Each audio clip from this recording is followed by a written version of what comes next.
Gracias, licenciado, igualmente. Bien, bendiciones a todos entonces. Se cuidan, por favor. Sí, gracias, igual.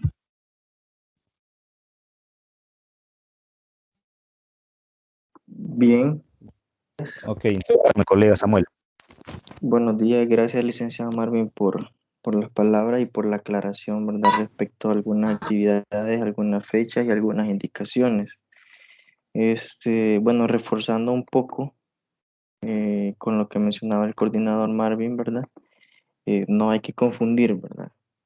Ustedes tienen que hacer una evaluación respecto al desempeño que nosotros hemos tenido durante el ciclo académico 2020.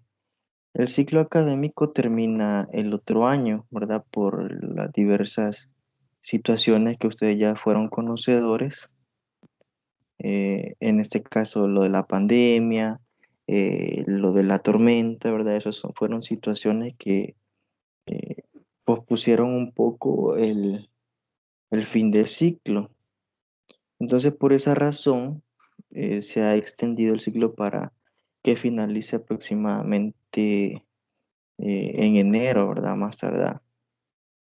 Pero no quiere decir que ustedes no van a tener que no hacer durante, sí tienen vacaciones, ¿verdad? O sea, vacaciones en que no vamos a tener tutoría, pero va a ser importante que ustedes estén dándole lectura a los contenidos de la unidad que nos faltan.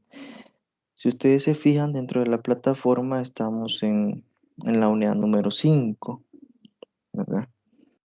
En la cual se basa o la que hace referencia a los fundamentos de la pedagogía. Pero antes de esto vamos a estudiar un poco acerca de lo que es la agenda para el día de hoy, ¿verdad? Aclarando un poco más y ampliando un poco más lo que hacía énfasis el licenciado Marvin, ¿verdad? Entonces déjenme proyectarles la presentación y me dicen si ustedes pueden visualizarla, ¿verdad?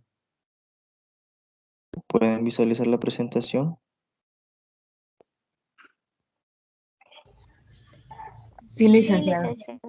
Ok, muy bien, ¿verdad? Entonces, dentro de los puntos de la agenda, pues la bienvenida, ¿verdad? Nuevamente los Yo no felicito la por veo, estar. no veo nada. ¿Quiénes más no la ven? Porque sí se está proyectando.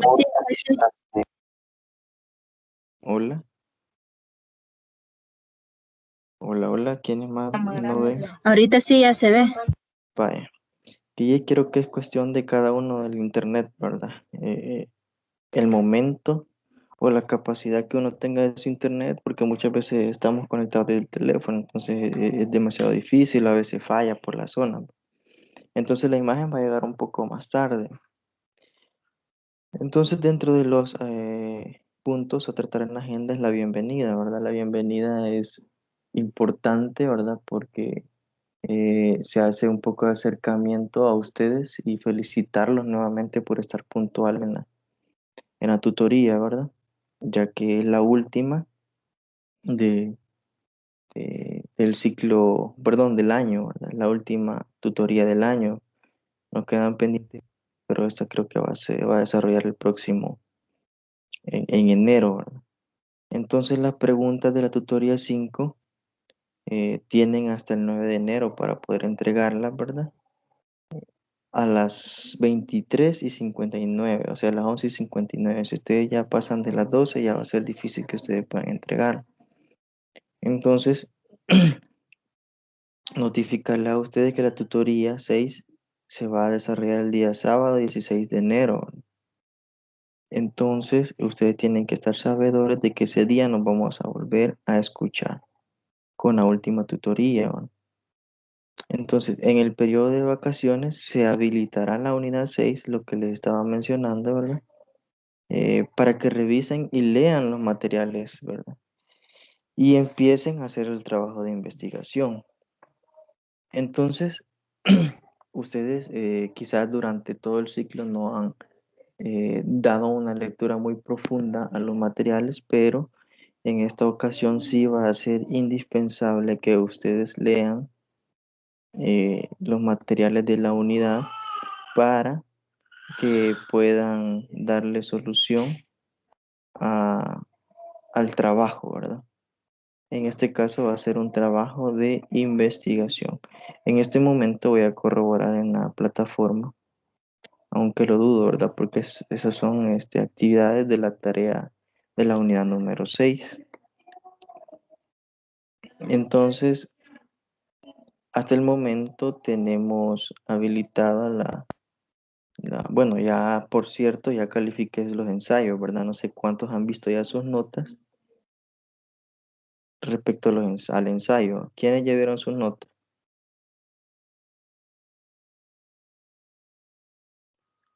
Bueno, los que entregaron su ensayo, obviamente van a tener su nota, ¿verdad? Entonces, eh, ya fueron calificados esta semana los ensayos y de igual manera las preguntas de la tutoría número 4. No sé cuántos han revisado la plataforma y se han dado cuenta de que ya están calificadas estas. Bueno, perdón, las preguntas de la tutoría 4 todavía no las he calificado, ¿verdad? He tenido un montón de cosas que hacer y creí que ya las había revisado porque también reviso de otras materias, ¿verdad? Pero eh, voy a tratar de avanzar esta semana con la calificación de las preguntas de la tutoría 4, pero el ensayo ya está calificado. Entonces, los que entregaron su ensayo, pues pueden visualizarlo, ¿verdad? En un primer plano, no podía descargar los formatos comprimidos de algunos de ustedes, ¿verdad? Pero ya luego pude solucionarlo y pude ver los dos documentos que se les solicitaba. Algunos solamente pudieron subirlo en formato PDF, ¿verdad? Aunque la idea era subirlo en Word y en PDF en un mismo documento comprimido.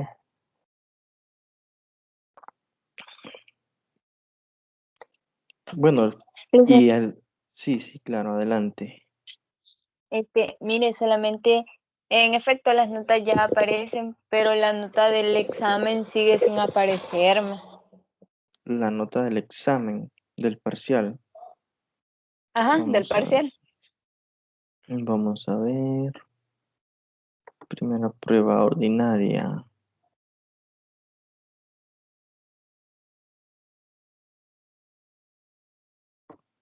Ahorita estoy ingresando al espacio de entrega, ¿verdad? Pero sí ya están las notas. No entiendo por qué ustedes no pueden visualizar las notas. ¿Y quién más tiene ese problema de que no puede visualizar las notas del parcial? Yo tampoco. O sea, en la plataforma no nos aparece incluso ni como la ventanita para que podamos acceder y que diga ahí sin calificar o calificado. Eso Ok. es lo que no nos aparece en la plataforma. En Ah, el ya sé, ya expediente sé. sí aparece la nota. ¿Cómo? En el expediente sí aparece la nota del examen. Ah, ok. Entonces ya está, ya ha sido subida en su expediente la nota. En mi expediente también aparece ya todas las notas del ensayo Licenciado, también. en mi caso, No le escucho, Francisco.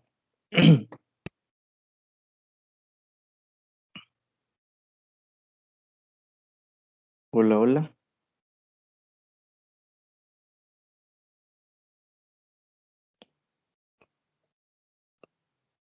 Sí, es que en Moodle el espacio está oculto, ¿verdad? Pero voy a hablar con el coordinador para que se los pueda habilitar y ustedes puedan visualizar su nota en Moodle, ¿verdad? Aunque ya si ya la tienen en el expediente, pues las notas que están aquí ya calificadas sus parciales solamente fueron trasladadas a su expediente. Pero ustedes van a tener la oportunidad para poder corroborar las notas comparándolas en el expediente y también en Moodle, ¿verdad? Pero sí vamos a habilitarles ese espacio para que ustedes lo puedan visualizar. Por eso es que no lo pueden ver, no les aparece el espacio donde entregaron su parcial. Hola Francisco, ¿quería opinar algo? ¿Todavía se puede? ¿O le está fallando el internet o solo a mí no me escucha? Pero sí me escuchan los demás. Sí, se le escucha bien. Sí. Ok, entonces, problema de conexión de Francisco. Bueno, entonces, ¿verdad? Recuérdense que las preguntas de la tutoría número 5 la van a poder entregar hasta el día 9 de enero, ¿verdad? A las 11:59 de la noche. Se programará según las indicaciones del coordinador, ¿verdad? Se reprogramará la entrega o se programará la entrega del control de lectura para el domingo 17 de enero y el trabajo de investigación para el lunes 1 de febrero, ¿verdad? Las indicaciones más específicas se les van a dar o se les van a habilitar a ustedes en los tiempos correspondientes, ¿verdad? Dentro de la unidad número 6. Solo esperamos salir de esta unidad número 5 para poderles a ustedes habilitar las indicaciones para su trabajo de investigación, los contenidos de lectura para su trabajo de investigación. Y ese trabajo de investigación lo van a entregar el día lunes 1 de febrero. A máximo, ¿verdad? Máximo lunes 1 de febrero. Y la segunda prueba, tentativamente, como ya les decía el coordinador Marvin, la segunda prueba será realizada el 31 de enero, ¿verdad? Para que ya vayamos dándole como un fin al ciclo 2 2020 con respecto a la materia de introducción a la pedagogía para la enseñanza de la matemática. Entonces, algo también que les mencionaba el licenciado Marvin era que ustedes pudieran revisar sus notas, ¿verdad? Hacer una comparación de las notas del expediente con las de la plataforma. Entonces, le voy a comentar a él que habilite el espacio de entrega del parcial para que ustedes puedan corroborar, ¿verdad?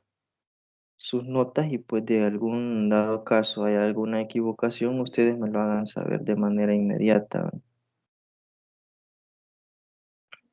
Es necesario que puedan ustedes, ¿verdad?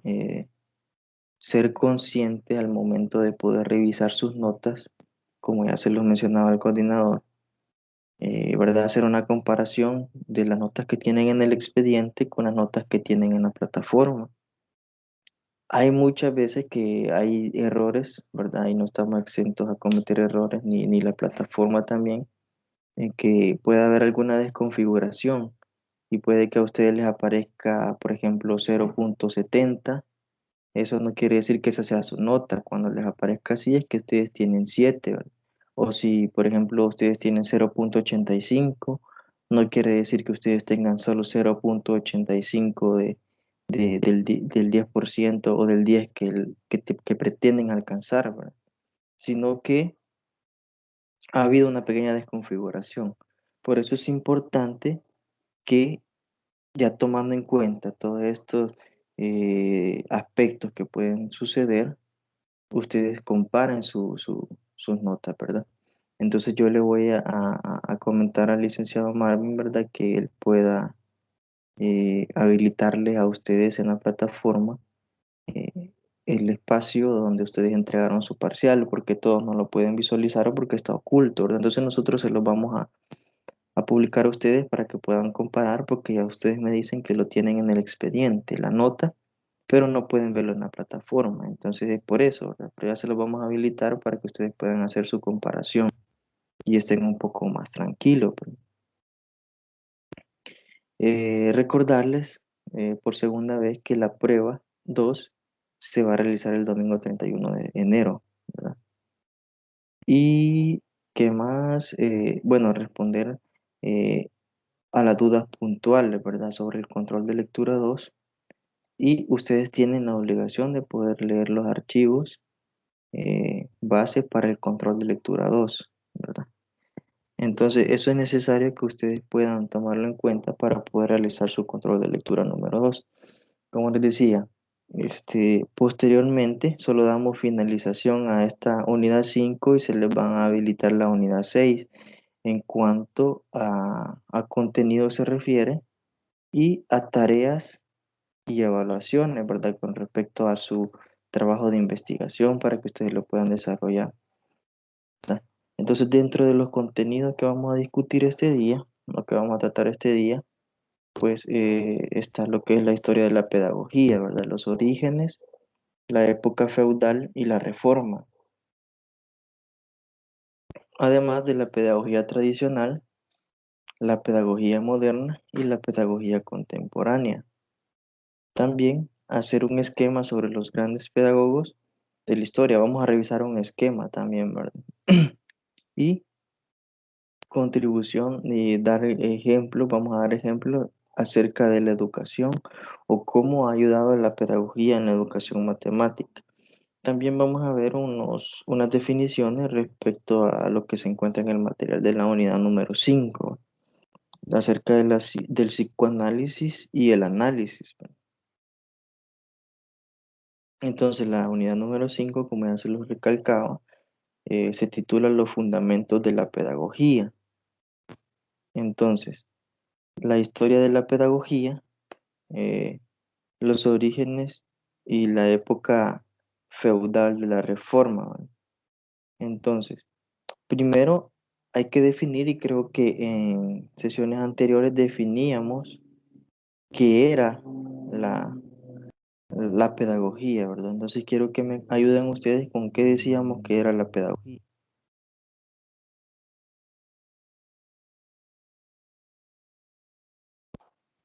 Hay diversos tipos de pedagogía, ¿verdad? Pero la pedagogía en términos generales hace referencia a las técnicas que utilizamos, les decía, para poder enseñar, ¿verdad? O esas técnicas que nos van a facilitar a nosotros el proceso de educación, el proceso de enseñanza y aprendizaje. Entonces, dentro de la práctica educativa, nosotros podemos hacer un sinfín de uso de estas herramientas o de algunos métodos, ¿verdad? De enseñanza dentro del objetivo determinado que es la educación, ¿verdad? Entonces, ¿qué otra percepción tenemos acerca de lo que es la pedagogía, ¿verdad? Esta es una ciencia, esta es básicamente una ciencia que se enfoca, ¿verdad?, en la reflexión o en el análisis de distintas teorías educativas en las distintas etapas de la vida, ¿verdad? No solamente en la niñez o en la infancia, ¿verdad? Esa hace referencia a que la pedagogía, pues, se nutre o se alimenta de conocimientos que provienen de la sociología, ¿verdad? O sea, tiene una relación estrecha y muy pequeña con lo que es la sociología, ¿verdad? Además de otras ciencias, ¿verdad? Como lo es la historia, la antropología, la filosofía, la psicología, política, etcétera, ¿verdad? Entonces, dentro de algunas técnicas pedagógicas, bueno, esas técnicas forman parte de la didáctica también, ¿verdad? Entonces, se trata de satisfacer aquellas necesidades que se dan dentro del proceso de enseñanza-aprendizaje a través del uso de distintas técnicas, ¿verdad? Entonces, la organización, de acuerdo a las actividades que se van a desarrollar durante la clase, ¿verdad?, buscan el mejoramiento de la calidad del aprendizaje de los estudiantes. Entonces yo en la tutoría que tenía de 8 a 10, pues hacía mención y creo que tiene un poco de relación con lo que vamos a tratar este día, pues acerca de la motivación, ¿verdad? Y bueno, ¿y qué tiene que ver la motivación con la pedagogía? Cuando hacemos uso de técnicas para poder mejorar la calidad del aprendizaje en los estudiantes, hacemos uso de la motivación. ¿Y cómo se motiva? ¿Cuáles son las partes de la motivación? ¿De qué se complementa la motivación?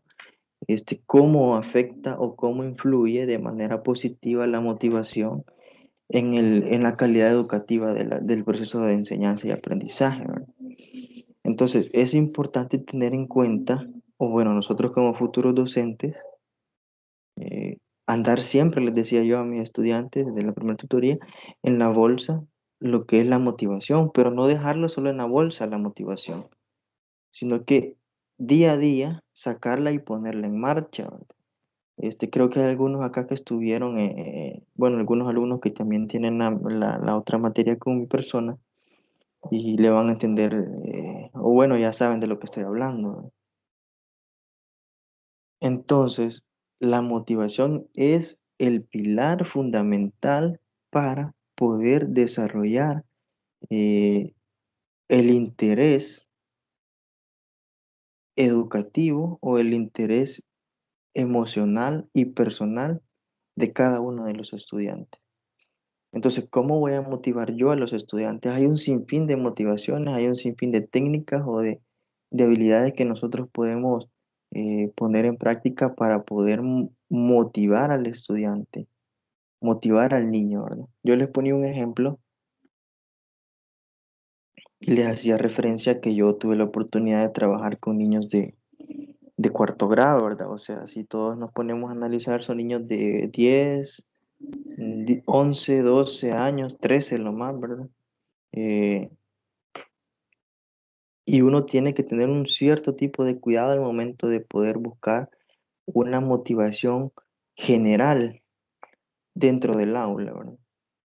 Hay motivaciones específicas, pero también a nosotros nos conviene también manejar lo que son las motivaciones generales.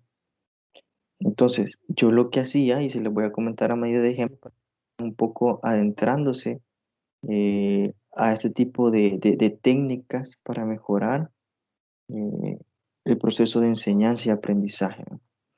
Entonces yo les ponía el ejemplo que los niños, pues bueno, recuérdense que son niños y pues estando dentro del salón de clases durante toda la mañana, pues muchas veces tiende a aburrir, a fastidiar a los niños un poco, pero el docente debe manejar, bueno, también pueden leer libros acerca de las herramientas y técnicas de la pedagogía, ¿verdad? Aparte de los que están aquí en la plataforma, ¿verdad? Para que ustedes puedan acrecentar un poco su conocimiento personal y profesional. Entonces yo les ponía un ejemplo y les decía, miren, a mí me tocó estar con los niños durante toda la mañana porque incluso no había profesor de física, no había profesor de computación, no había profesor de inglés. A mí me tocaba desarrollar toda la mañana e incluso cubrir esas horas que los niños no tenían ese profesor de las materias que ya les mencioné, ¿verdad? Entonces los niños se tienden a aburrir a ver a la misma persona, se tienden a aburrir a poder estar en un mismo lugar. Recuérdense que la mayoría son hiperactivos, son activos, son inquietos, ¿verdad? Eso nadie se los va a quitar. Pero ¿cómo poder motivar a los niños a que aquellos niños que están detectados con déficit de atención, con hiperactividad demasiado aguda, ¿verdad? Entonces, ¿cómo poder motivar a esos niños a que presten atención, a que puedan estar atentos al desarrollo de la clase? Yo lo hice a través de algo tan sencillo. Hay distintos juegos educativos, los cuales ustedes se pueden apoyar como herramientas personales y profesionales suyas. Bueno, yo creo que la mayoría de los que están acá han jugado ahorcado, ¿verdad? Entonces yo les decía a los niños, vaya, miren, si cumplen con las tareas, cumplen con la actividad que vamos a desarrollar este día y durante toda la mañana están atentos a poder desarrollar y poder poner atención en las clases, pues les voy a dar 15 minutos antes de que toquen para irnos para que podamos jugar ahorcado, ¿verdad? Entonces, en este caso, los niños ya se motivaban, se ponían contentos, empezaban a murmurar de que querían jugar. Bueno, vaya, entonces vamos a portarnos bien durante toda la mañana para que podamos jugar. Si ustedes se portan mal, no vamos a jugar y vamos a terminar cabal a las 12 porque a las 12 era la salida de ellos y nos vamos a ir para nuestra casa. Pero si ustedes quieren jugar, entonces vamos a hacerlo 15 minutos antes. Y miren, notaba un cambio. Bueno, fue una técnica que me funcionó durante bastante tiempo, yo estuve dando las clases, me funcionó y incluso hacía otro tipo de juegos educativos con los niños, ¿verdad? Ellos se motivaban bastante incluso cuando se les olvidaba o había algunos niños que empezaban a distraerse en el salón de clases, pues los demás compañeros le decían, pon atención, le decían, mira, copia la clase porque si no, no vamos a jugar ahorcado.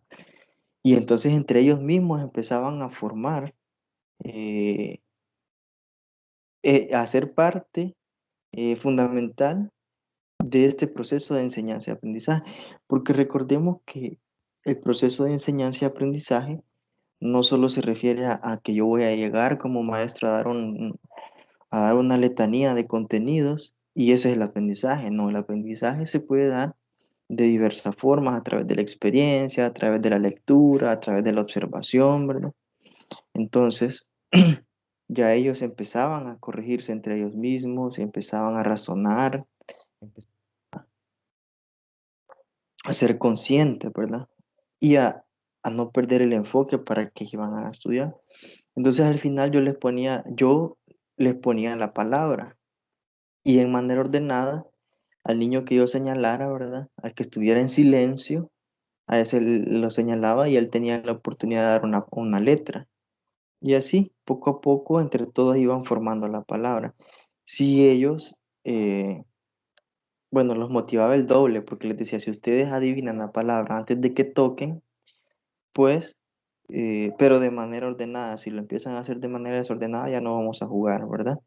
Entonces, si ustedes lo hacen de manera ordenada, cuando yo lo indique al niño que lo indique, entonces, y si ustedes la adivinan, vamos a jugar mañana. Y si se portan bien también, no quiere decir que solo porque la van a adivinar y mañana se van a portar mal, no, sino que tienen que ir los dos factores, tienen que cumplir con los dos requisitos. Y entonces créanmelo, que incluso hasta noté una diferencia al momento de que los niños empezaron a entregar las tareas. Al siguiente día yo noté una diferencia de que me llegaban más cuadernos con tareas de lo que comúnmente me llegaban, porque ellos querían seguir jugando, ¿verdad? Aunque yo sabía que en cierto momento esa técnica que yo estaba utilizando para motivar a los niños a que estudiaran, pues se iban a aburrir de un rato para otro, ¿verdad? De hacer lo mismo. Entonces a mí, pero me dio un cierto tipo de ventaja porque pude hacer uso de otras técnicas o buscar otros juegos educativos para que ellos no se aburrieran de la monotonía, ¿verdad? Entonces, si ustedes se ponen a pensar un poco, ese es como la relación que hay entre la pedagogía, ¿verdad? Como técnica para poder fortalecer el proceso de enseñanza y aprendizaje en los estudiantes. Entonces, la diferencia entre la historia de la educación y la pedagogía, ¿verdad? Radica en que la primera apareció como acción espontánea, ¿verdad? Y natural, surgiendo después el carácter intencional y sistemático que le da la pedagogía a la educación. Cuando se hace referencia al sentido sistemático o al carácter sistemático, ¿qué se les viene a la mente a ustedes? Cuando habla de algo sistemático, ¿qué es sistemático para ustedes? Tal vez sea algo ordenado que va en secuencia. Sí, algo que va ordenado, Tiene un orden lógico. un orden lógico. ¿Qué más?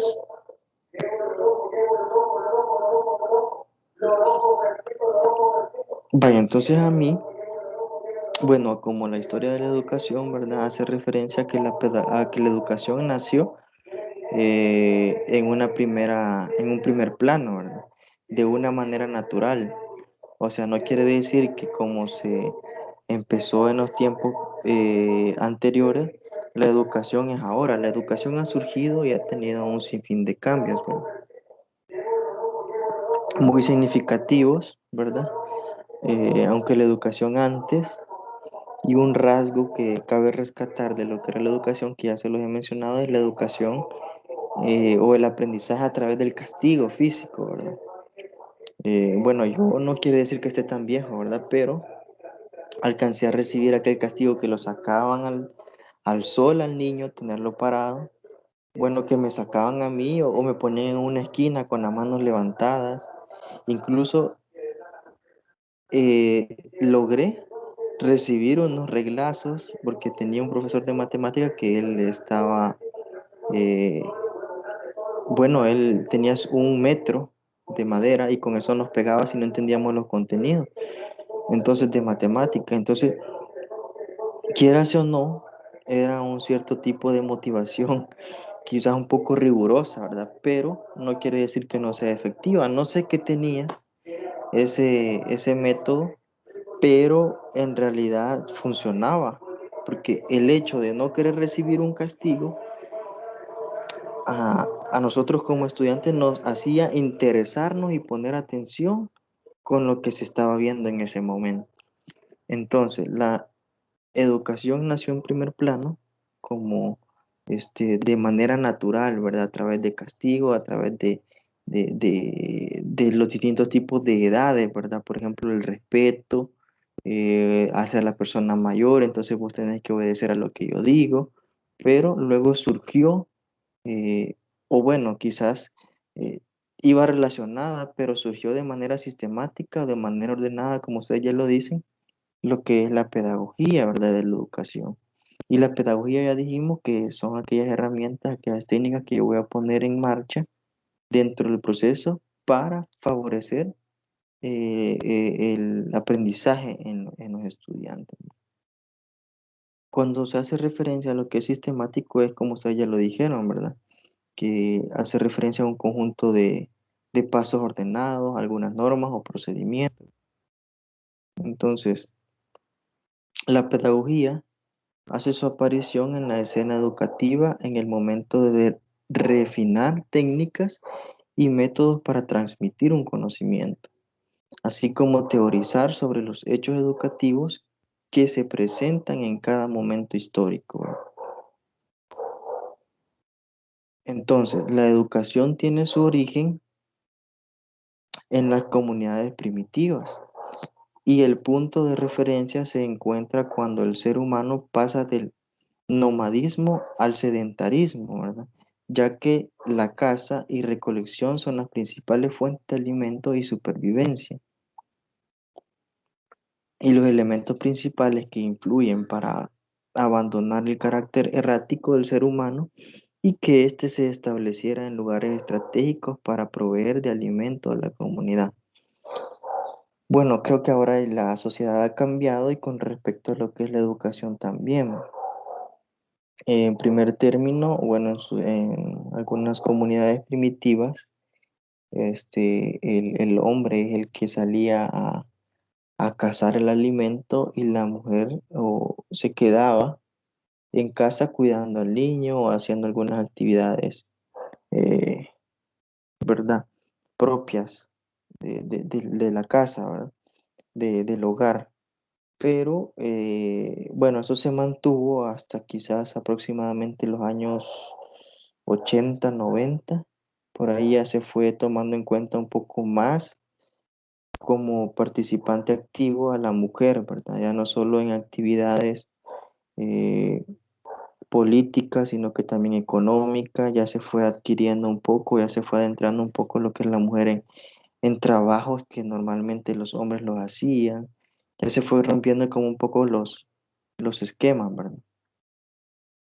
Entonces, bueno, incluso ha cambiado un poco porque no queremos decir que no hay madres de familia que no, que solamente están en sus casas cuidando al bebé o haciendo algunas actividades, pero también hay madres de familia que ellas son las que van a trabajar, van a buscar el alimento para llevarlo a su casa. Entonces, la educación ha tenido ciertos cambios, ¿verdad? Ha tenido ciertos cambios muy significativos, ¿verdad?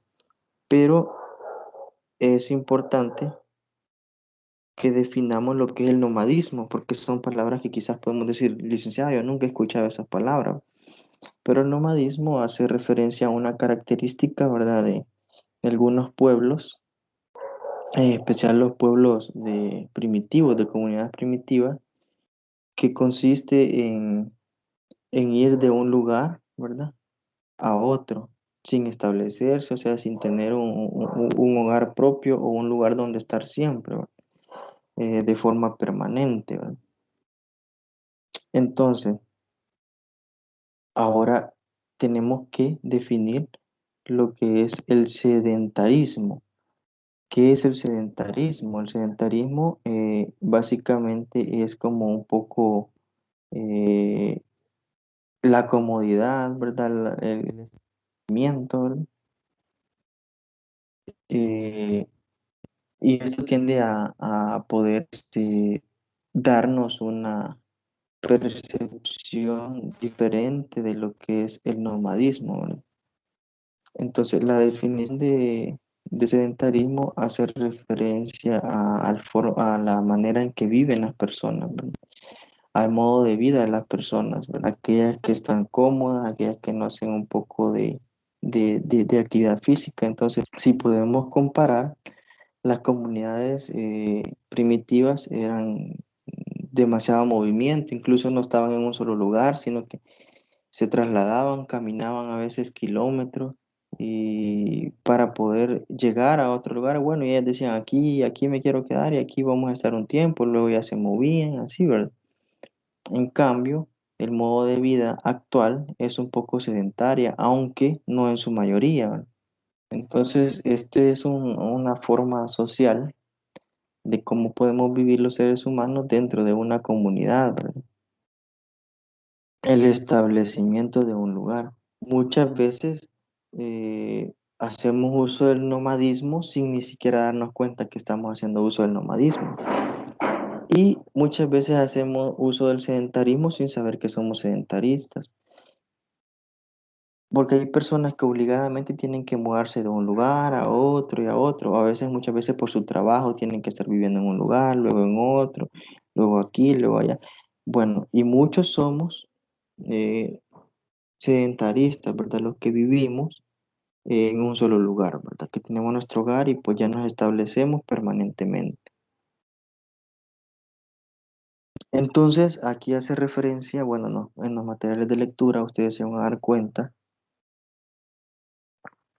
que se hace referencia a que Grecia es un lugar en el que parte el pensamiento, ¿verdad? Occidental de Sócrates, Platón, Aristóteles, Aristófanes, Demócrito e Isócrates, ¿verdad? El objetivo griego era alcanzar la perfección con la enseñanza de las disciplinas como la música, la estética, la poesía, la literatura, la gimnasia y la filosofía. Ese era el objetivo, ¿verdad? De la cultura grecolatina, ¿verdad? Entonces, perdón, de la cultura grecia, ¿verdad?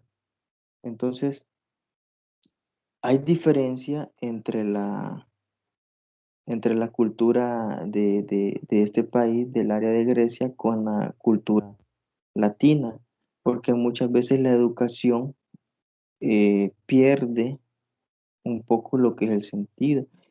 Los griegos trataban de poder orientar al niño a que pudiera ser perfección o a que pueda ser perfeccionado, ¿sí? En el área que él era bueno, ¿verdad? Entonces, por ejemplo, si al niño le gustaba la música, pues hacían no sé qué tipo de evaluaciones, me imagino que a través de la observación y todo, a través de la percepción, ellos tenían identificado al niño. Bueno, a usted le gusta la música, lo vamos a formar en esa área. Bueno, a que el niño le gusta la poesía, vamos a fortalecer esa área para que él sea un buen poeta. No, al niño le gusta bastante la literatura, entonces lo vamos a fortalecer en esta área, ¿verdad? Aunque sí es importante fortalecer al niño en el área que a él le interese, porque nos podemos encontrar con distintos casos en los cuales el niño sea nulo para matemáticas, y dicen muchas veces los profesores actuales, a este niño no le entran las matemáticas, ya hice de todo. Muchas veces hay diversos factores para que no aprendan o no o no se interesen por las matemáticas. Pueden ser los métodos de enseñanza, las técnicas que estoy utilizando como profesor, eh, los tipos de motivaciones que estoy utilizando como maestro también, ¿verdad? O puede que el niño, sinceramente, no tenga la capacidad cognitiva para poder, o no sea de su interés la matemática, pero sí sea bueno para la poesía. Entonces, muchas veces los profesores tradicionalistas tienden a poder generalizar, valga la redundancia, eh, los niños dentro del aula. Entonces, es importante identificar para qué son buenos cada uno de los niños. Entonces, y les voy a poner un ejemplo, siempre con los niños de cuarto grado que yo tuve la oportunidad de trabajar, pues había un niño que ya estaba diagnosticado, o sea, diagnosticado es que le habían hecho estudios para categorizarlo como con un grado alto de déficit de atención, ¿verdad? Entonces, ya estaba en su expediente, ¿verdad? Que estaba categorizado de esa manera. Y él no se interesaba por nada, donde era el lenguaje, donde era social, donde era ciencia.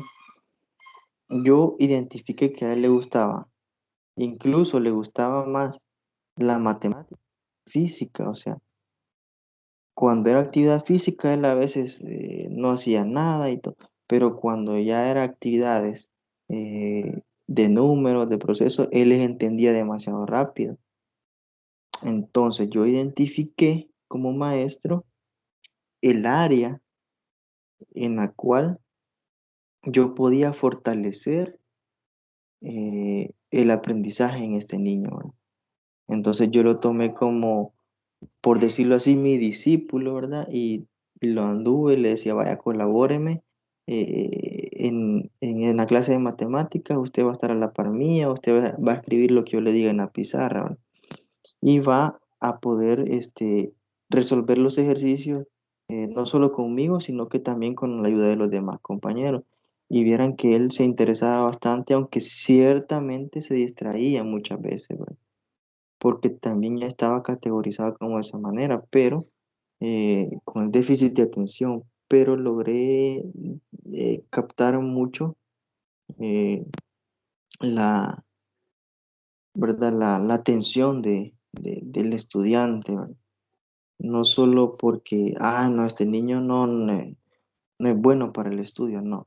Hay que saber identificar como maestros el área de interés de cada uno de los estudiantes. Entonces, hay que pensar también cuál es el área de interés que ustedes tienen como futuros profesionales. ¿Qué los motivó? ¿Qué los ha interesado a poder estar acá nuevamente en una tutoría más? Puede que muchos digan, yo estoy aquí porque necesitaba aprender más, o porque necesitaba saber acerca de los contenidos para poder eh, que se me haga más fácil el trabajo de investigación. Tenemos diversos tipos de motivación, ¿no?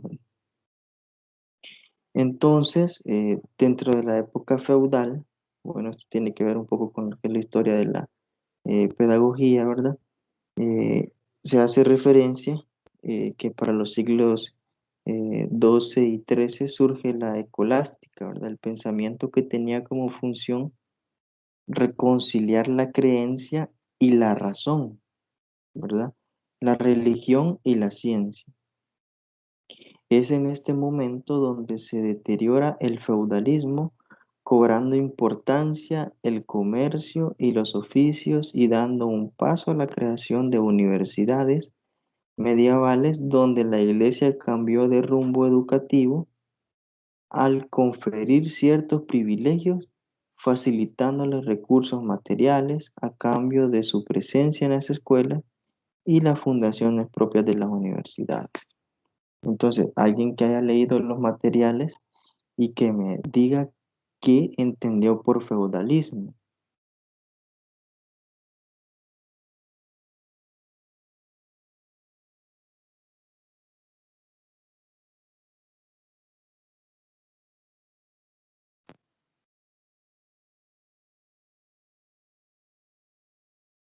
Hola, hola, ¿quién me ayuda con esa definición?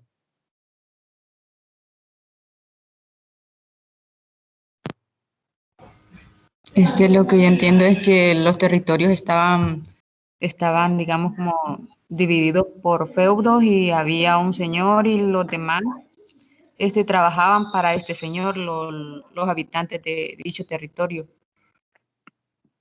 Claro, ¿verdad? Esto del feudalismo surgió o fue un poco más predominante en Europa occidental, ¿verdad?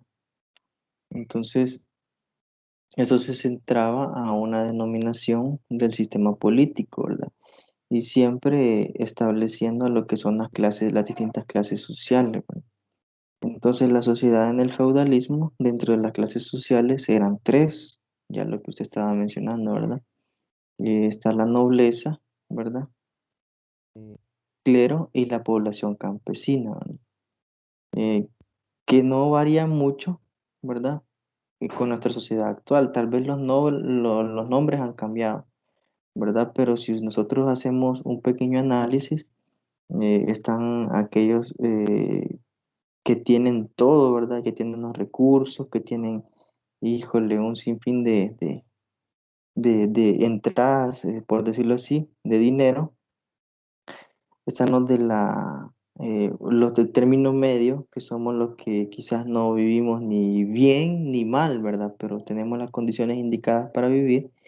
Y están las personas de escasos recursos, ¿verdad? Que ya todos conocemos que más que todo son aquellos que no tienen eh, mayores comodidades, ¿verdad? Entonces, a eso se refería lo que eran las clases sociales dentro del feudalismo, la nobleza, el clero y la población campesina. Entonces, el primer grupo, la nobleza, pues hacía referencia al rey, ¿verdad? Al rey y sus vasallos, perdón. Entonces, esto estaba constituido en la mayoría por personas de origen de su misma línea, ¿verdad? Entonces, de ahí los demás ya conocemos que son el segundo grupo clero, pues son las personas que no tenían quizás eh, tanto acercamiento con el rey, pero sí eran parte de una media, ¿verdad? Ni tan con los recursos, ni tan acercados al rey, pero tampoco estaban en el área campesina, ¿verdad?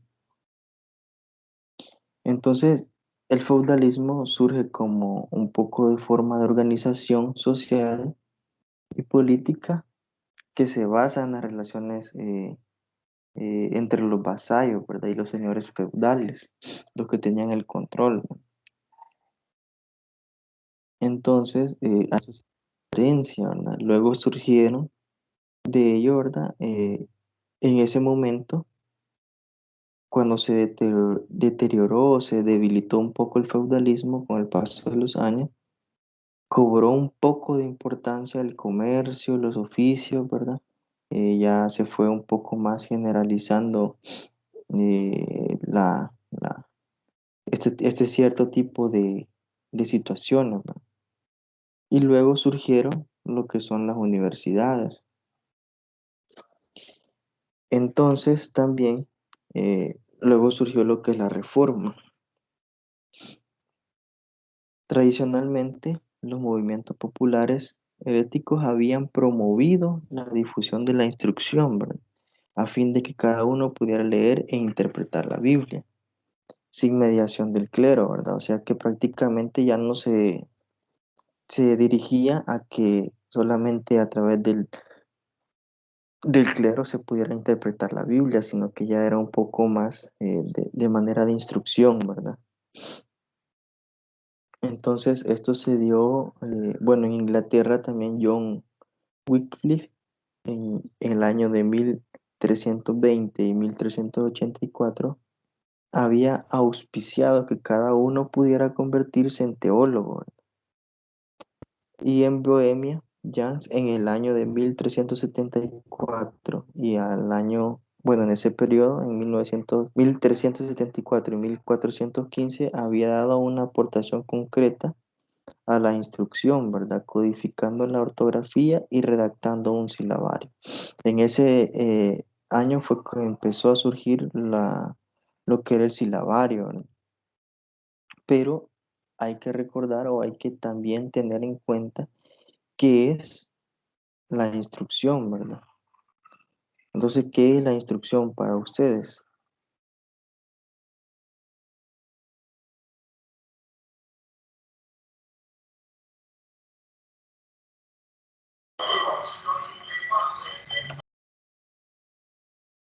Hola, ¿quién me ayuda con la definición de instrucción?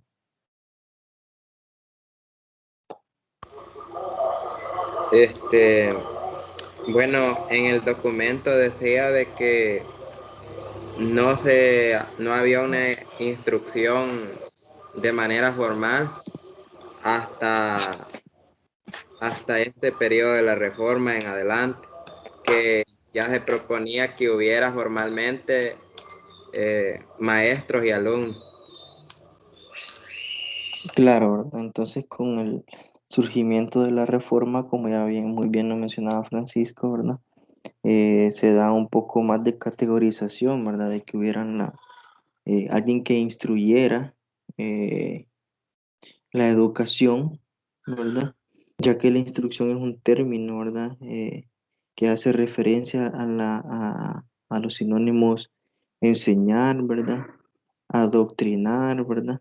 Eh, transmitir conocimientos o dar a conocer algo, ¿verdad? Entonces, la instrucción debe de propiciar un cierto tipo de conocimientos y que la persona los pueda adquirir, ¿verdad?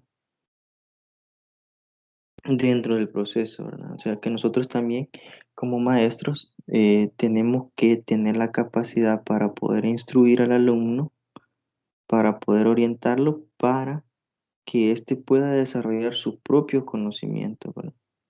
Entonces, licenciado, ¿pero qué tiene que ver todo esto que estamos estudiando con la matemática? Es importante que nosotros sepamos aspectos importantes desde inicios de cómo surgió la pedagogía, cómo surgieron estos cambios en educación y cómo aportan o cómo puedo adoptar o adaptar estos cambios positivos para mi proceso personal, maestro en enseñanza de la matemática.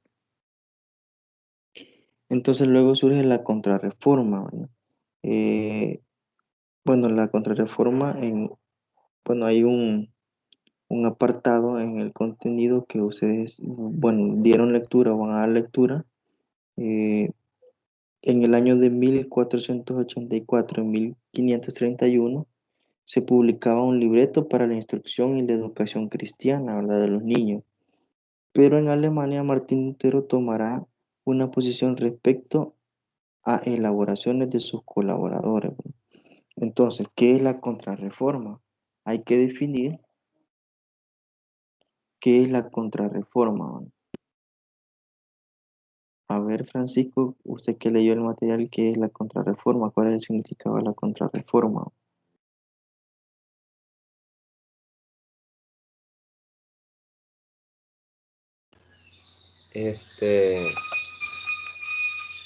En ese apartado, decía de que la manera de aprender, de enseñar, como que había cambiado. Ese apartado es bien pequeño, pero tenía que ver con la manera de, de que los estudiantes o los niños aprendieran o tuvieran el conocimiento. Claro, gracias, Francisco. Entonces, Martín Lutero fue como que la persona que tomó su posición respecto a la reforma, ¿verdad? Y trató de debilitar, bueno, creo que lo logró en mayor medida de lo posible a la iglesia, ¿verdad? De que tenía que enseñarse la religión y pues tenía que, en cada una de las clases tenía, o de las enseñanzas tenía que ir la religión. Entonces Martín Lutero él trató de poder frenar eso un poco, ¿verdad? Frenar un poco acerca de las doctrinas y el principal objetivo de Martín Lutero era que pudieran regresar a sus orígenes tradicionales, ¿verdad? A que pudieran adaptar o volver a sus tradiciones, ¿verdad? A sus deseos, a sus eh, parámetros que los identificaban como pueblos, ¿verdad? Entonces, eso era lo que la contrarreforma, ¿verdad? Y esta surgió por dos razones. Eh, una de ellas era la desaprobación de las costumbres de algunos miembros de la Iglesia Católica, ¿verdad? Y para contrarrestar los efectos de la reforma, eh, al mismo tiempo volver los ideales, ¿verdad? De, de, de lo que se pretendía en un primer momento. Entonces, cuando hablamos de pedagogía tradicional, si ya definimos lo que es la pedagogía, ¿qué se les viene a la mente cuando hablamos de pedagogía tradicional?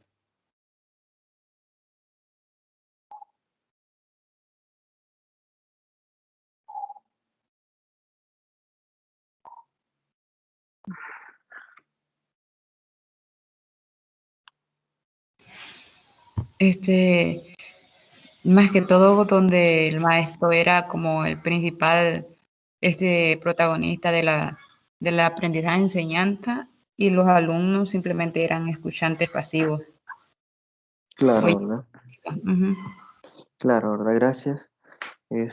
Básicamente, de mejor manera no lo pudo haber dicho la compañera, ¿verdad? Es aquella en la cual eh, nada más los niños eran eh, oyentes, ¿verdad? Y tenían que hacer o asimilar que lo que decía el maestro, pues es así. Y simplemente por esa razón quizás se pretendía ver al maestro como en tiempos anteriores como en un podio, ¿verdad? Como en o una figura de autoridad, porque lo sabe todo, no. Entonces, en lo que es la pedagogía tradicional, no se le da espacio al niño de análisis ni de reflexión propia, ¿verdad? Asimismo, como que éste pueda, eh, a través de la reflexión y el análisis, pudiera adquirir otro tipo de conocimiento, ¿verdad? Para que pudiera comprender de mejor manera la realidad.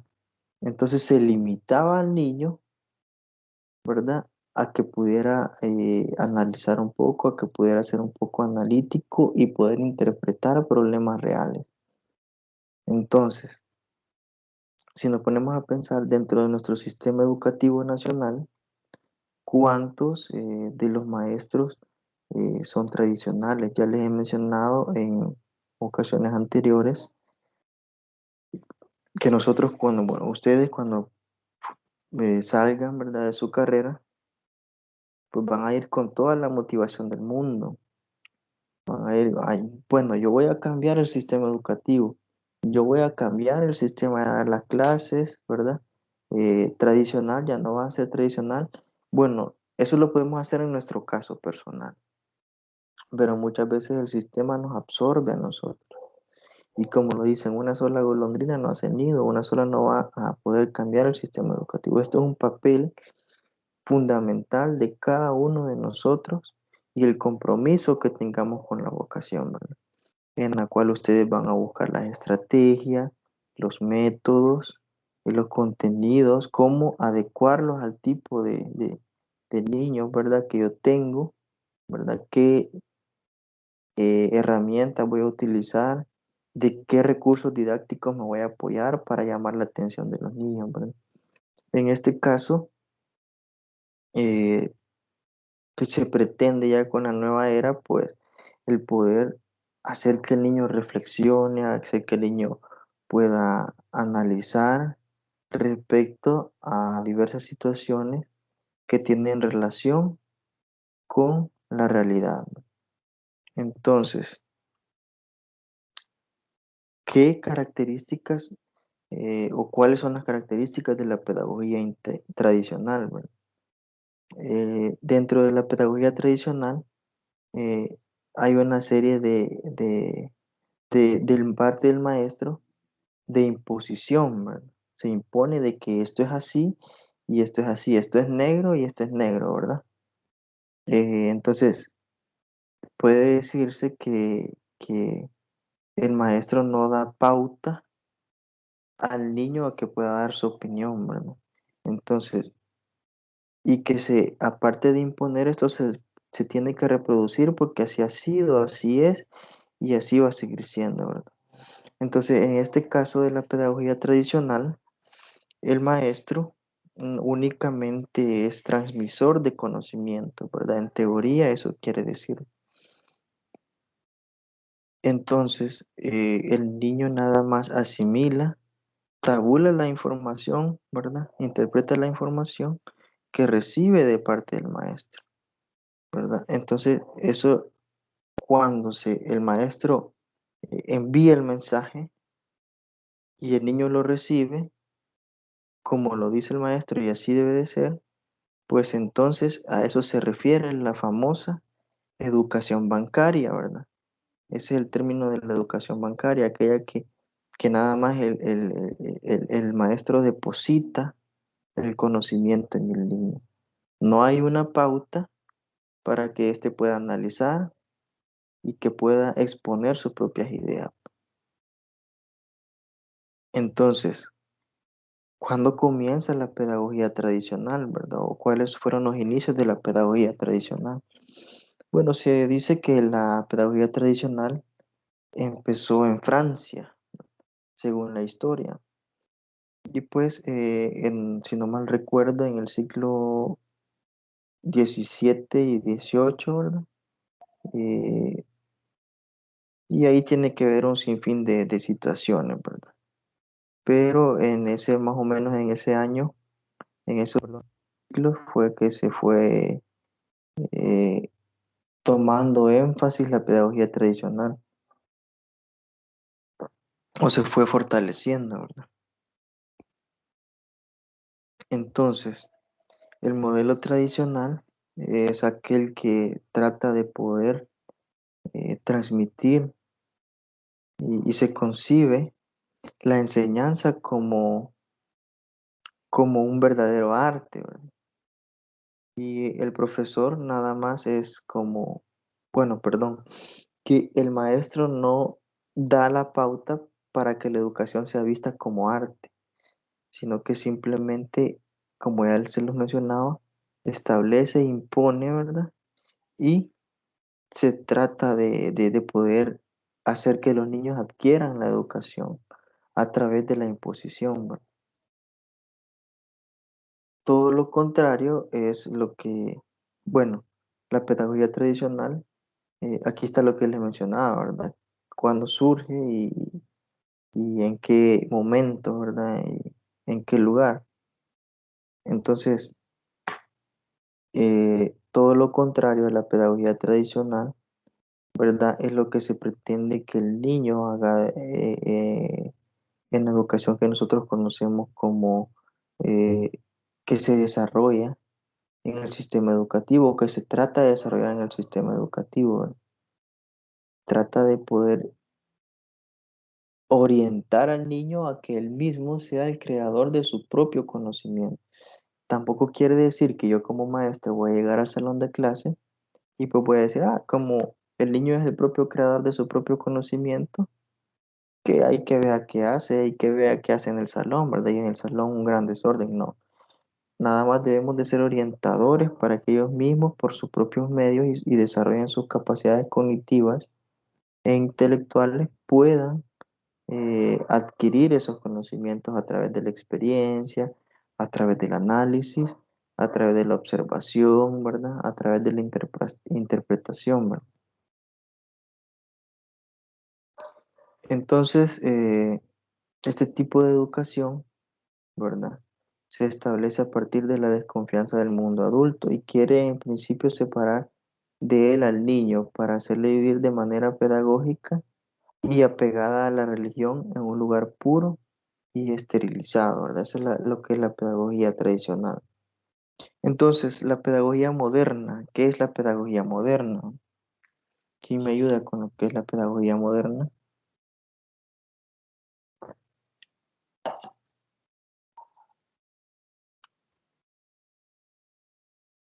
A ver, ¿quién me ayuda con lo que es la pedagogía moderna o qué se le viene a la mente cuando hablamos de pedagogía moderna?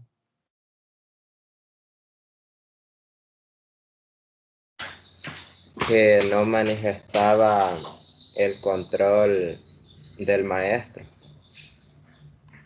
Ujú. O sea que es todo lo contrario de lo que estábamos hablando, ¿verdad?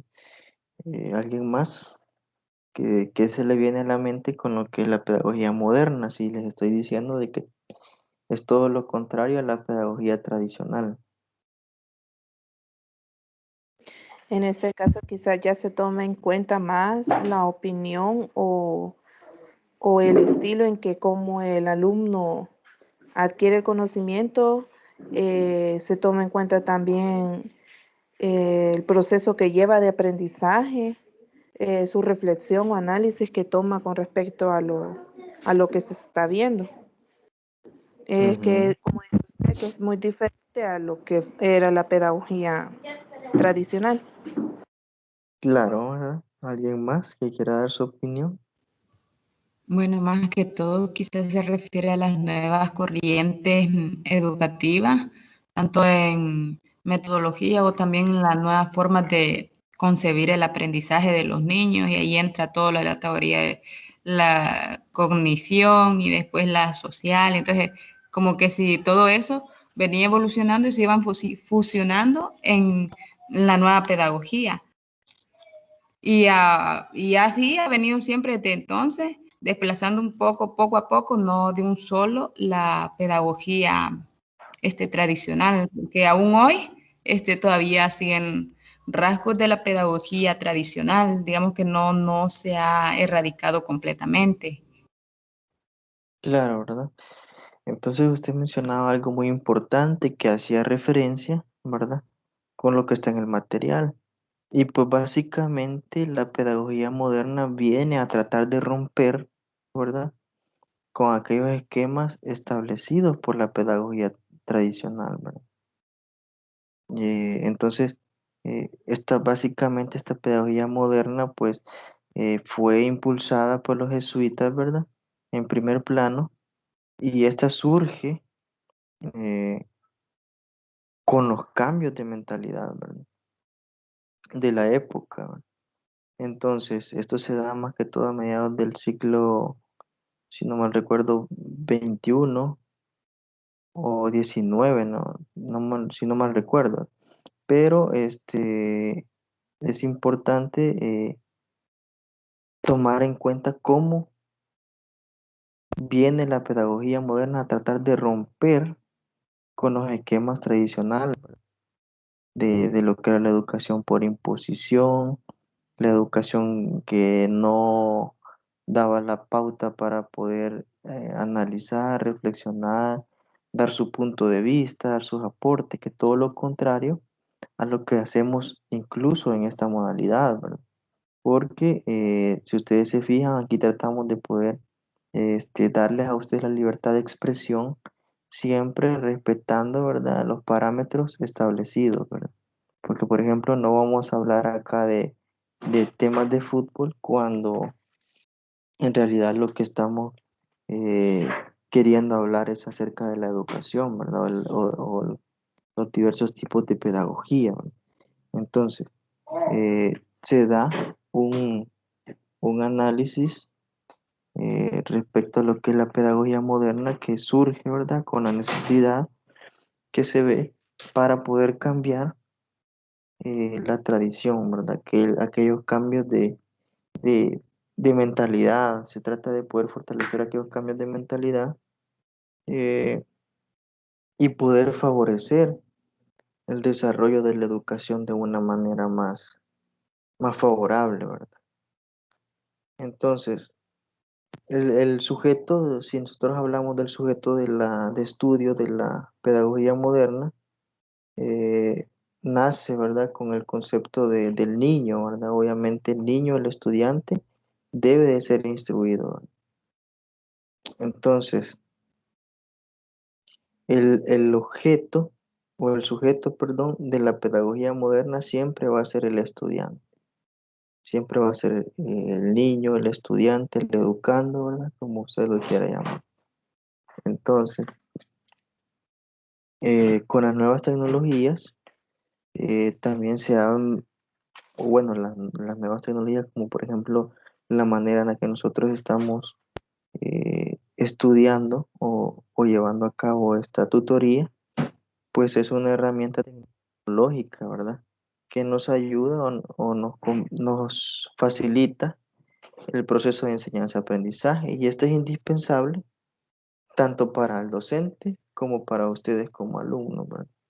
Entonces, dentro de la pedagogía, las herramientas tecnológicas nos ayudan a poder mantenerlos enlazados y en constante comunicación en todo momento, a pesar de la distancia, ¿verdad? Entonces, ¿quién me da un ejemplo respecto a lo que es la pedagogía moderna? Ya les di uno respecto a lo que es el uso de las herramientas tecnológicas, o mejor dicho, cómo debe de ser para ustedes la enseñanza en la actualidad. Cada uno tiene diversos conceptos o definiciones de lo que es la enseñanza y la educación, pero ¿cómo creen o cómo consideran ustedes que debe de ser la enseñanza en la actualidad?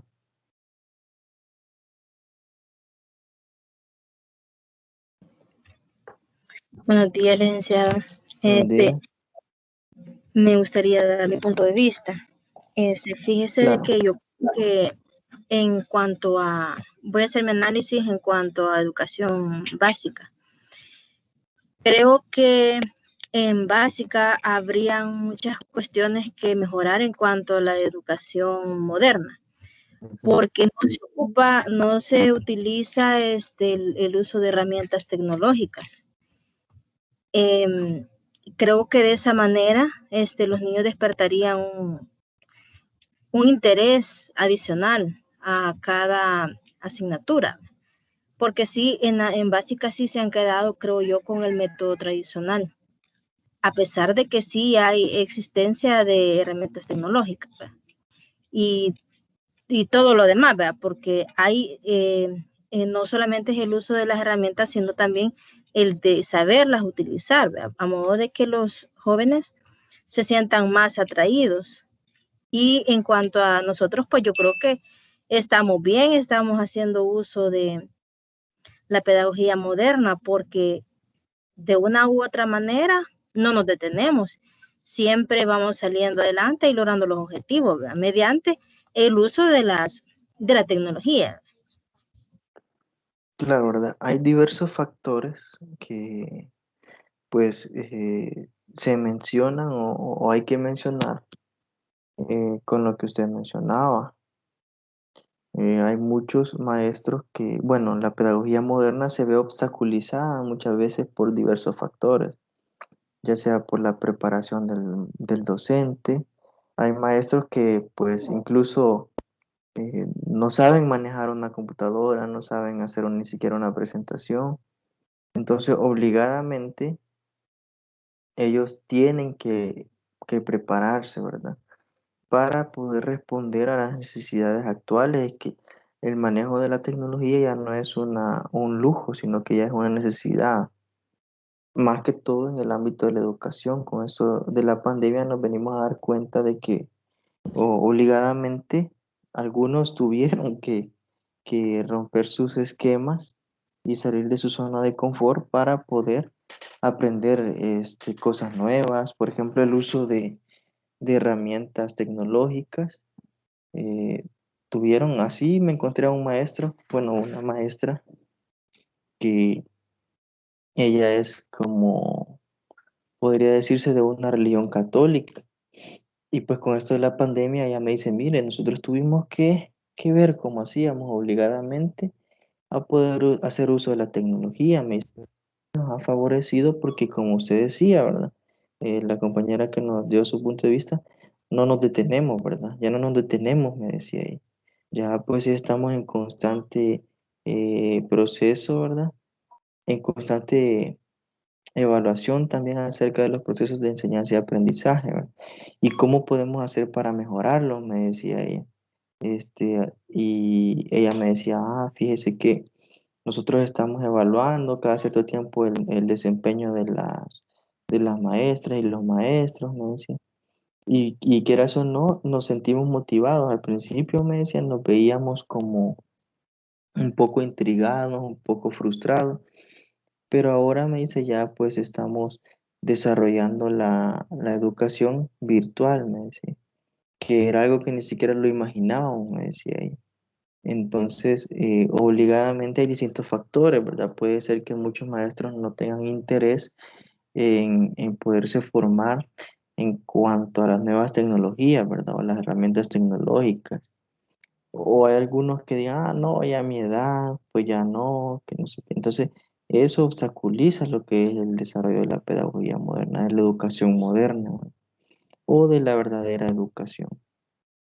Los tiempos cambian y con ello la educación o las necesidades de la educación también. Entonces, la enseñanza debe de ser vista, ¿verdad? Como el resultado de una relación personal, ¿verdad? Del docente con el estudiante, ¿verdad? El docente debe tomar en cuenta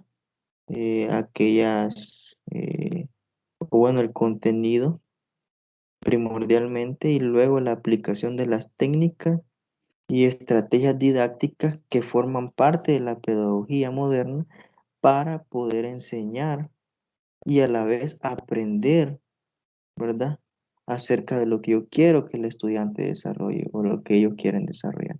Entonces debe haber un interés mutuo, no solo mío como docente, sino que también suyo como estudiante, ¿verdad? ¿Cuál es su interés por estar acá? ¿Cuál es su interés por aprender?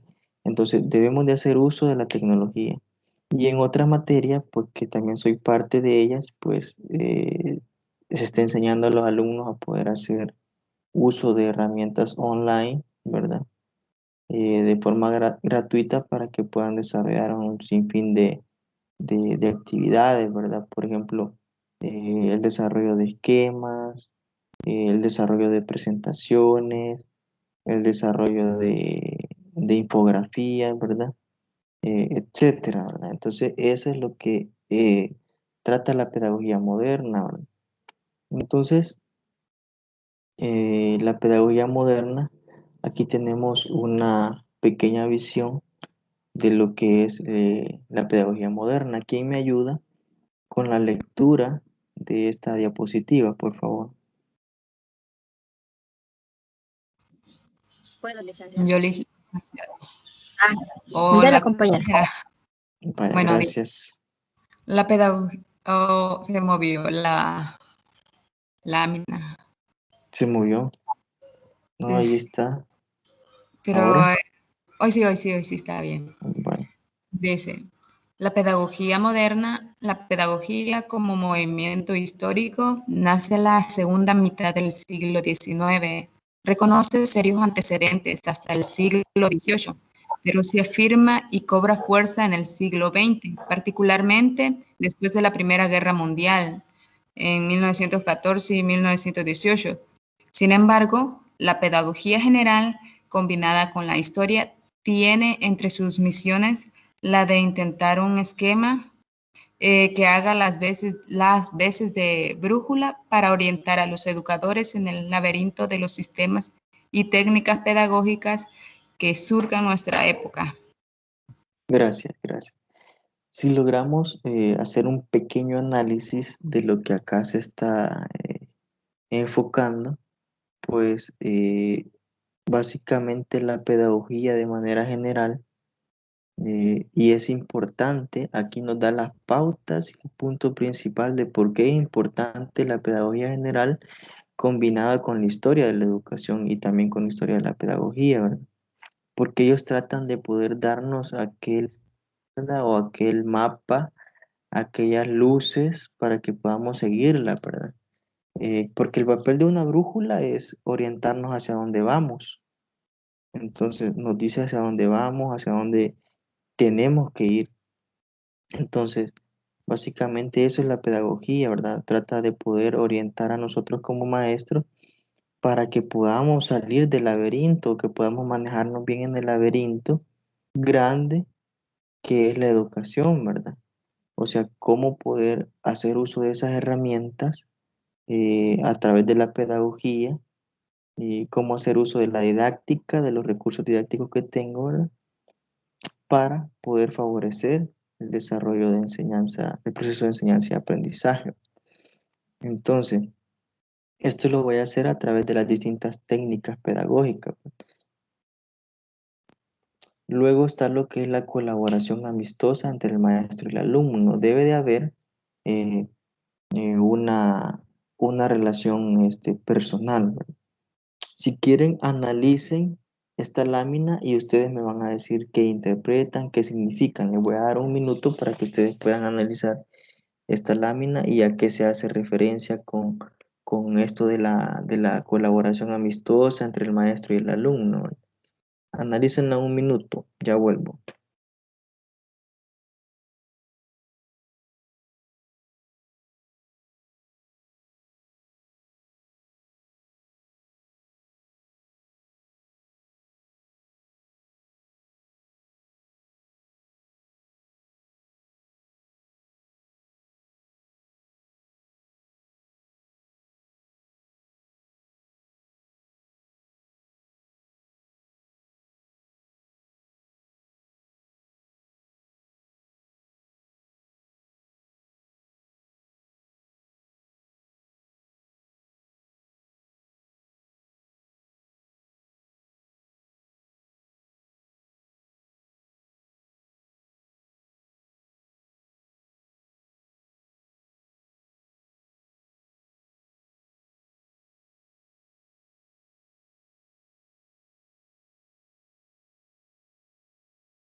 Hola, hola. Entonces, ¿qué lograron interpretar acerca de la diapositiva? Licenciado, fíjese que a mí se me viene la idea de que, por ejemplo, el maestro en un momento dado, tiene que salir del salón, por ejemplo. Entonces, le dice a alguien de los alumnos, ¿verdad? En el que él crea esa, esa amistad, como dice ahí, y le dice, por ejemplo, mira, me puedes ayudar a escribir estos ejercicios en la pizarra, ya vuelvo. Se va con el atento que está delegando a ese alumno la responsabilidad de copiar esos ejercicios, ¿verdad? Pero ella sabe que lo va a hacer bien. Entonces, esa es como la idea que se me viene a mí, de una amistad en que el maestro puede confiar algunas cosas en sus alumnos. Claro, muy buen ejemplo. ¿Alguien más que interpretaron acerca del que hace referencia a la colaboración amistosa entre el maestro y el alumno?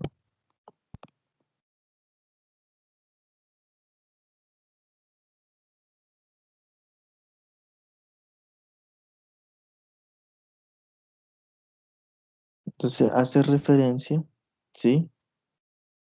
Hola.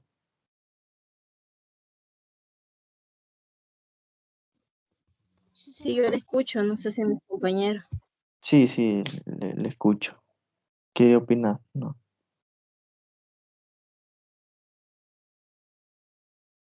Muy bien, entonces hace referencia a que en la relación amistosa entre el maestro y el alumno eh, tiene que dar, ¿verdad? O parte de la necesidad de dejar libre el desarrollo de las facultades o favorece el desarrollo de las facultades del alumno, ¿verdad? O sea, hay que darle libertad, pero a la vez no libertad que haga lo que él quiera, lo que se le pegue la gana, no, sino que hay que darle libertad al momento de poder expresar sus ideas, al momento de poder expresar sus intereses, ¿verdad?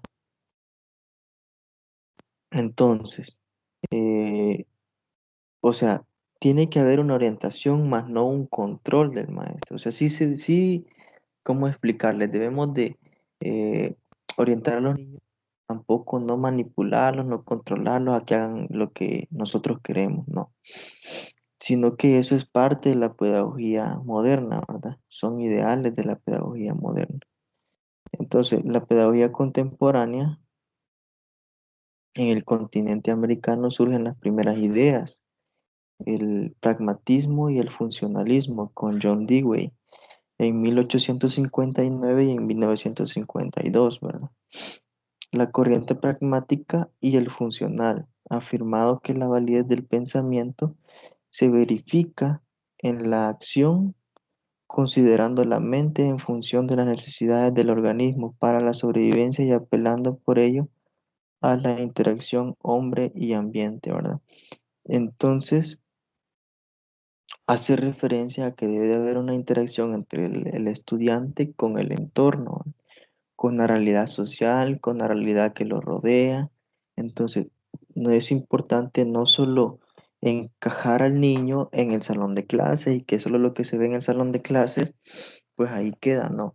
Es importante llevar al niño más allá, o sea, más allá de las cuatro paredes, ¿verdad? A que éste pueda hacer un análisis y una interpretación sobre lo que se está tratando de enseñar en ese momento, lo que se está orientando para que el niño desarrolle en ese momento. Entonces, el, el docente tiene que tener la capacidad de poder orientar al niño a que éste sea analítico y se haga una reflexión sobre lo que está ocurriendo en su alrededor, ¿verdad? Entonces, ese es un verdadero enfoque de lo que es la educación también. Entonces, los conceptos fundamentales del psicoanálisis, ¿verdad?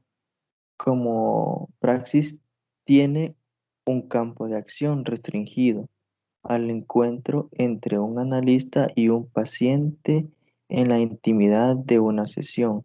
No obstante, el cuerpo teórico psicoanalítico puede entrar en una discusión e interacción con otros saberes e intentar realizar articulaciones y contribuciones. Entonces, el psicoanálisis pues pretende como praxis, ¿verdad? Tiene que dar aquel campo de acción restringida, ¿verdad? Para que se pueda eh, articular los saberes, ¿verdad? Pero estos ya son como un poco más procedimientos que se dan internos, ¿verdad? Cognitivos. Entonces, decimos que el psicoanálisis es una teoría psicológica, ¿verdad? Que eso trata de poder conceder la importancia decisiva a la permanencia de los impulsos que se reprimen a través de la conciencia o por la conciencia, ¿verdad? Entonces se puede determinar, bueno, el psicoanálisis fue en primer término eh, apoyado o más que todo fundamentado por Sigmund Freud en el año de 1896. Entonces se refiere especialmente o hace referencia a la exploración del inconsciente, ¿verdad? La exploración que se basa en la asociación libre de parte del sujeto, ¿verdad? Y la interpretación por parte del psicoanalista, o sea que nosotros tenemos que tener un papel psicoanalista al momento de poder interpretar los intereses de cada uno de los estudiantes y de los niños, ¿verdad? Debemos de articular todo ese tipo de situaciones, ¿verdad? Entonces, ¿qué es lo inconsciente, verdad? Sabemos que a diferencia de la acepción de inconsciente prefreudiana, o sea, Freud, perdón, considera a lo inconsciente como un sistema regido por leyes. Otra lógica de operar es el psiquismo, que a partir de allí ya no puede asimilarse a lo consciente y no se trata de ocultismo, ¿verdad? Sino que de un inconsciente eficaz por la voluntad inconsciente y que se produce en los síntomas de actos fallidos y sueños. El psicoanálisis y el aprendizaje, ¿verdad? Los primeros encuentros entre el psicoanálisis y la educación se establecieron a propósito de los denominados trastornos de aprendizaje, ¿verdad? Entonces, ¿qué son los trastornos de aprendizaje?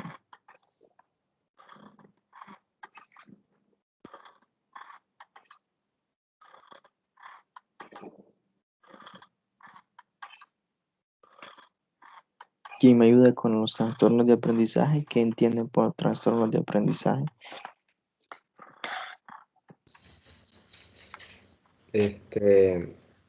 Son los casos que presenta el alumno y que le impiden tener un desempeño educativo de la mejor manera. Puede ser, hay varios y están identificados los que mencionaba: el déficit de aprendizaje, la hiperactividad. Son bastantes casos que ya están identificados. Claro, ¿alguien más?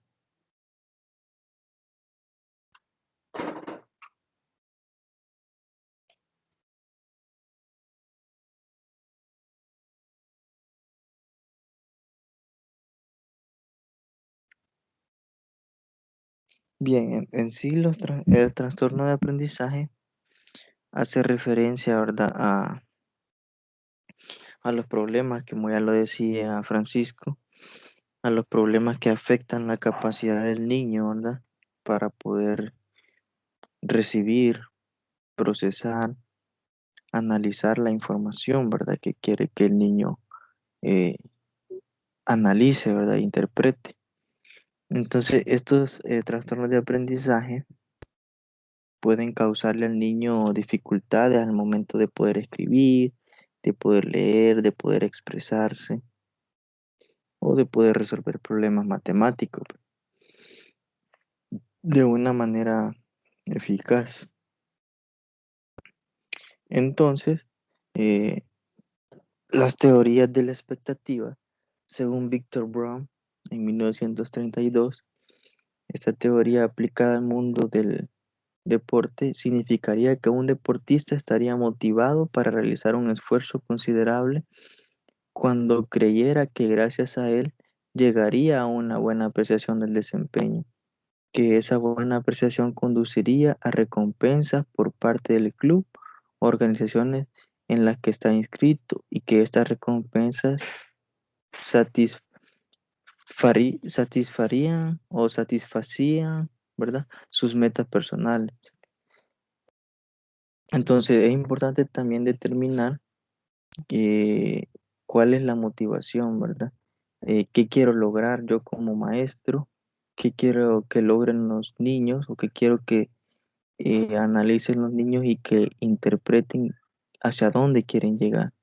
Entonces, para que ellos puedan hacer un doble esfuerzo para poder aprender. Entonces, este es un ejemplo, ¿verdad? Que nada más se hace en el área deportiva. Entonces, la teoría cognitiva social hace referencia a lo que es el aprendizaje y el desempeño, ¿verdad? Dentro de la teoría cognitiva social, distingue entre un nuevo aprendizaje y el desempeño de conductas aprendidas previamente, ¿verdad? A diferencia de las teorías del condicionamiento que plantean que el aprendizaje implica la conexión de respuestas con estímulos o respuestas seguidas por consecuencias. La teoría cognitiva social afirma que el aprendizaje y el desempeño son procesos diferentes, aunque gran parte del aprendizaje se produce mediante el hacer. Aprendemos muchas cosas a través de la observación. Es lo que les decía, ¿verdad? Que hay distintos tipos de aprendizaje, ¿verdad? Y podemos hacerlo de distintas maneras, ya sea a través de la observación, a través de la experiencia, a través de la relación con otras personas. Entonces, el aprendizaje se da a través de distintos tipos, ¿verdad? O distintos factores, ¿verdad? Que ya los conocemos y que ya los hemos tratado con anterioridad. Entonces, aquí hay un pequeño esquema que ustedes, bueno, que también lo van a encontrar en el libro, en uno de los libros de apoyo, ¿verdad? Acerca de los contenidos de la unidad y hace referencia al modelo cognitivo social, ¿verdad? Cómo difiere con las explicaciones tradicionales. Pues. Está la teoría del circuito, ¿verdad? Que es apoyada por Adams en 1991. ¿verdad? Y está la teoría de los esquemas, que esta está en el año de 1975.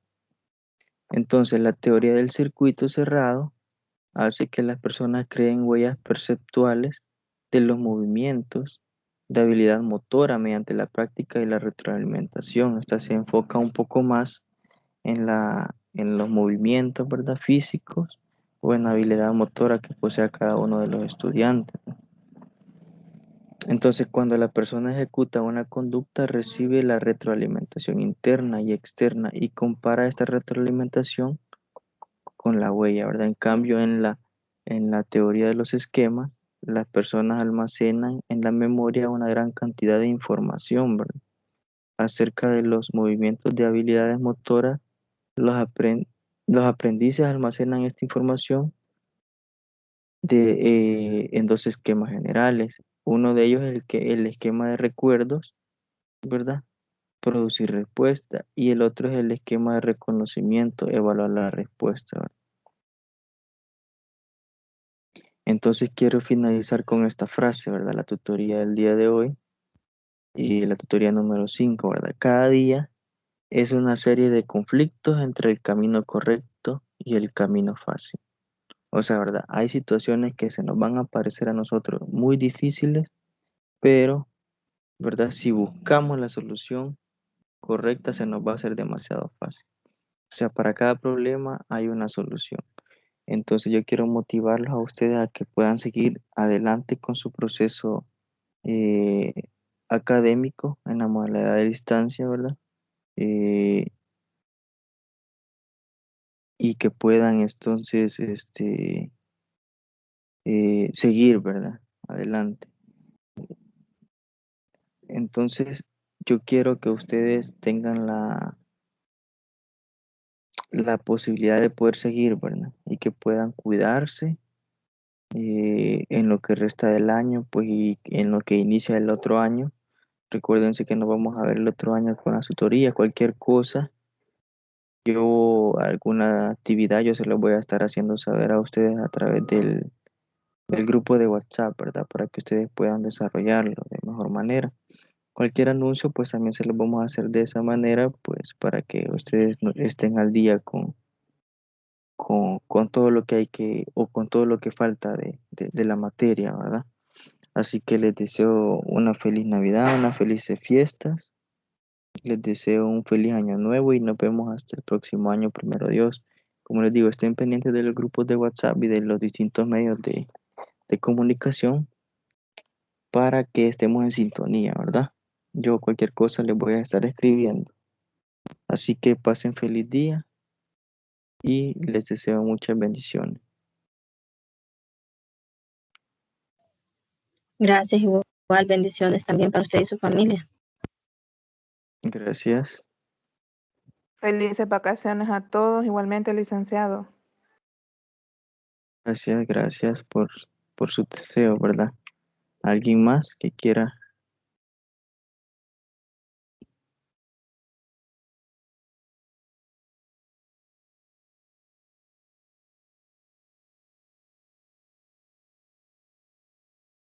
Bien, entonces si no hay nadie más, nada más despedirme, ¿verdad? Pasen feliz día, bendiciones, nos vemos hasta el próximo año, primero Dios.